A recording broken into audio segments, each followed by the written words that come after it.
Someone compliments you. Maybe they say your work was impressive or that you handled something really well. And for a brief moment, you smile. But inside, something else happens. A quiet thought appears. If they really knew me, they wouldn't say that. The praise feels misplaced, almost uncomfortable, like someone just handed you a trophy that doesn't belong to you. So you deflect it, minimize it, or quickly change the subject. And the strange part is this.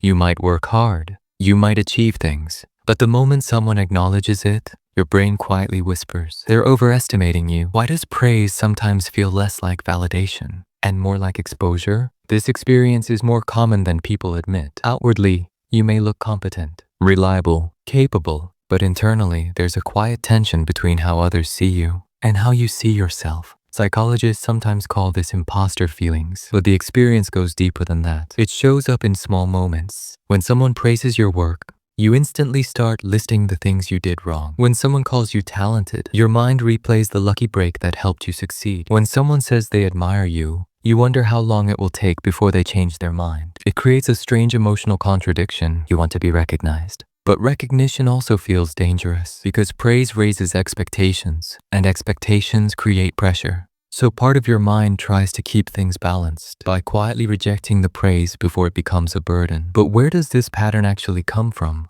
First, it's important to understand something. Your brain is not trying to sabotage you. It's trying to protect you. Many psychological patterns that feel like flaws are actually adaptations, strategies the brain learned to avoid social pain. For most of human history, social rejection wasn't just uncomfortable, it was dangerous. Being excluded from a tribe could mean losing protection, food, or safety. So the brain evolved to constantly monitor how others see you, and when praise appears suddenly, your brain treats it like unstable ground. Because if people place you on a pedestal, they can also knock you off. So the brain tries to stay safe by lowering expectations. But the real mechanism behind this reaction is more subtle, and it begins with something psychologists call self-concept.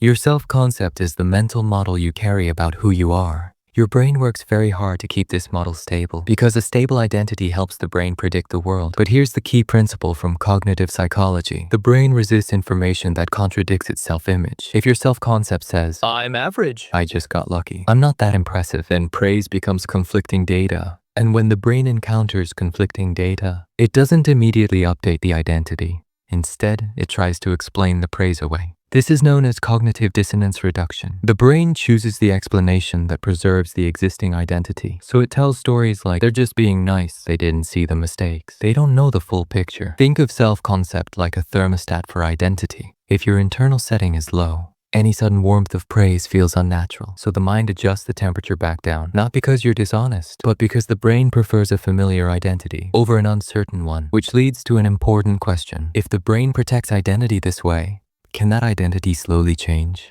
There are a few psychological principles that help shift this pattern, not by forcing confidence, but by gradually updating your brain's identity model. First, treat praise as data, not judgment. When someone compliments you, your brain interprets it as evaluation. Evaluation triggers threat responses. Instead, try a different frame. Treat praise as information, not a verdict. Instead of thinking, they're exaggerating, simply note, that's how my work appeared from their perspective. You're not forced to believe it. You're just allowing the information to exist. Second, separate effort from identity. Many people reject praise because they interpret it as a statement about who they are. But research on growth mindset shows the brain adapts better when feedback connects to effort. For example, if someone says, you're brilliant, your brain may reject that. But if you translate it internally to, that project took a lot of focus, the praise becomes grounded in behavior, not identity. And the brain accepts behavioral feedback more easily. Third, expand your self-concept slowly. Identity doesn't change through declarations.